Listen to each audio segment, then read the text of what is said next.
Salut à tous, bienvenue sur la chaîne Carafif, la chaîne libre, gratuite et sans pub, et qui le restera. Merci de me rejoindre pour ce tuto numéro 5 consacré à Hugin. Dans le tuto numéro 4, nous avions réalisé notre première projection stéréographique, autrement appelée effet mini-planète. Souvenez-vous, nous avions fait le choix de cette composition avec le ciel au cœur de notre image, car les effets mini-planètes standards, classiques, avec la Terre au milieu de notre image, nous causaient quelques petits soucis de cadrage à cause de la proximité du feuillage par rapport à notre ciel. Je dois vous avouer qu'à l'époque, je n'ai pas été tout à fait honnête avec vous, car en réalité, à ce stade, nous avions encore la possibilité de bouger les choses et de faire en sorte d'avoir un effet mini-planète classique. Mais pour ce faire, nous aurions dû nous servir d'outils que vous ne connaissiez pas encore à l'époque. Rassurez-vous, ce tuto numéro 5 va vous permettre de les connaître et de les appréhender, afin de vous sortir de ce genre de petits problèmes lorsque vous montez vos effets mini-planètes. Mais avant, je tiens à respecter ma promesse, car souvenez-vous, je vous avais promis de vous apprendre à vous séparer de ce petit point noir disgracieux qui nous causait tant de soucis. Ce petit point noir, nous allons le faire disparaître dans un autre logiciel que j'aime beaucoup, un logiciel libre, gratuit, multiplateforme, la star des stars, j'ai nommé The GIMP. Pour supprimer cette petite tache noire, j'ai ouvert mon image dans GIMP, puis je l'ai réouverte afin d'avoir la même image dans deux onglets différents. Je précise que ce que nous allons voir maintenant, nous aurions pu le faire avec deux images dans la même image, sous la forme de calque. Mais afin de ne pas séparer les serviettes et les torchons et de faire des manipulations disgracieuses, nous avons donc ouvert deux petites images dans GIMP. L'une va nous servir de source et l'autre va nous servir de cible. Nous allons donc utiliser pour faire disparaître cette tâche la technique des masques d'écrêtage et nous servir aussi de l'outil tampon. Nous allons donc ouvrir notre image cible, nous allons créer un nouveau calque transparent, nous validons. Et sur ce calque transparent, que nous allons sélectionner tout de suite, nous allons prendre une brosse la plus irrégulière possible afin de ne pas avoir une zone de sélection trop tranchée, prendre une taille adaptée, et nous allons peindre en noir la partie centrale de notre image et la colorier en noir.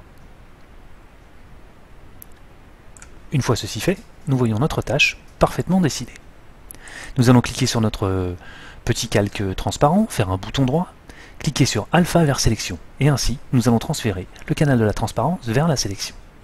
Nous allons nous rendre sur notre image source, faire un CTRL-C pour copier, puis nous rendre dans notre image cible et aller dans Édition, Coller dans. Cela va avoir pour effet de coller dans notre sélection notre image source. Je vais maintenant me rendre sur l'outil de déplacement, cliquer sur Déplacer et venir bouger mon image afin de la faire entrer dans ma petite tâche, comme ceci, gentiment, la redisposer correctement, voilà qui est fait. Je vais pouvoir encore la pousser un petit peu histoire de faire disparaître cette petite tache noire que je vois sur le côté. Je vais pouvoir maintenant ancrer ma sélection, aplatir mon image et supprimer ma sélection. Vous voyez que là, j'ai fait disparaître ma petite tâche. Maintenant, si je zoome, je peux me servir de l'outil tampon avec une brosse cette fois-ci floue, un peu plus classique, et venir corriger certains petits détails en les dupliquant. Voilà. Vous voyez que très facilement, on peut faire disparaître ces petits objets disgracieux et rendre à notre image un aspect vachement plus sympa. Facile, non ? Si vous utilisez cette technique lorsque vous avez un effet mini-planète plus standard, lorsque vous avez la Terre au milieu de votre image, et bien là c'est beaucoup plus facile, avec simplement un outil tampon d'une largeur suffisante. À partir du moment où votre sol est homogène, vous pouvez couvrir cette petite zone immédiatement d'un seul coup. Allez, nous allons voir deux ou trois petits outils très intéressants dans Hugin, et on se rejoint dans notre logiciel phare. A tout de suite.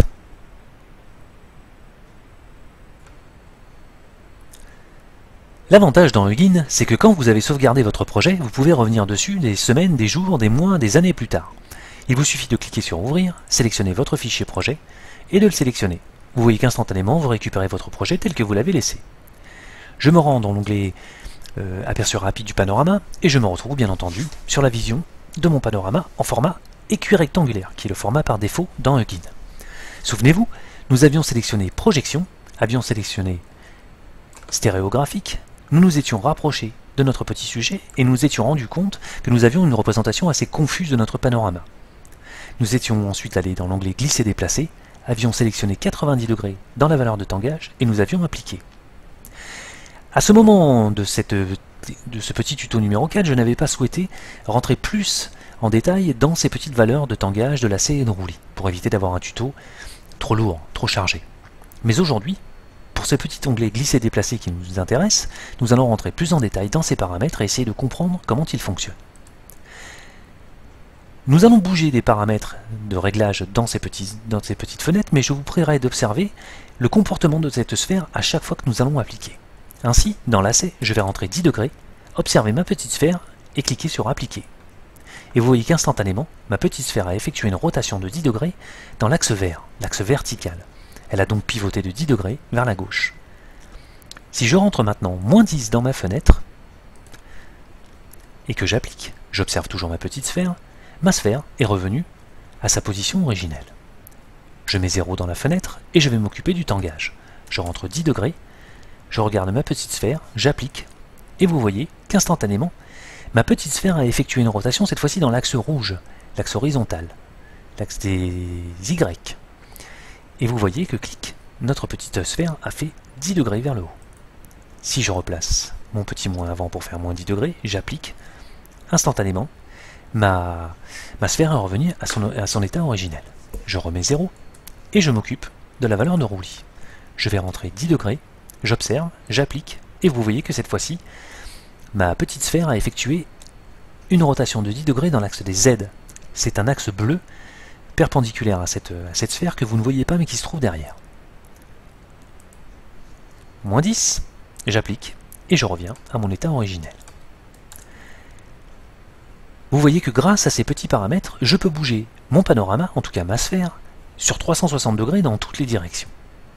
Vous aurez remarqué qu'à chaque fois que je bouge un réglage et que je veux en bouger un autre, je remets le précédent à 0. Pourquoi? Parce que si j'ai par exemple 5 degrés de roulis, 0 de tangage et 0 de lacet, et que je clique sur appliquer, il va me bouger mon roulis de 5 degrés. Si la fois suivante je mets 10 degrés de tangage et que je clique sur appliquer, il va bouger mes 10 degrés de tangage plus mes 5 degrés de roulis.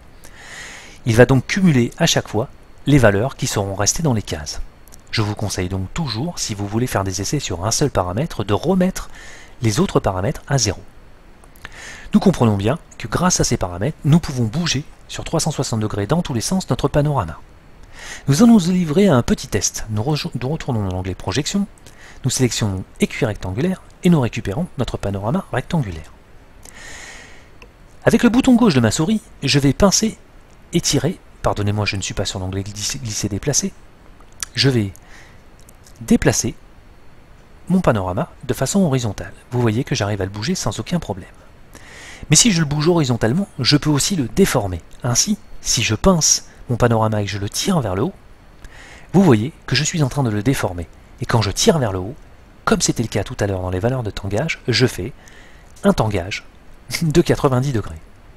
Mais comme je suis dans une projection équirectangulaire, automatiquement, mon petit Hugging me replace ma déformation dans un rectangle. Et donc, c'est un peu le serpent qui se mord la queue, puisque je me retrouve avec la même image, mais à l'envers. Ainsi, si je tire, vous voyez que je remets ma bosse dans le bon sens. Si vous paniquez, en cliquant sur le bouton redresser, vous pouvez remettre votre panorama bien horizontalement, sans aucun problème. Et ainsi, en cliquant sur le bouton centré, vous pouvez remettre votre panorama centré dans l'autre sens.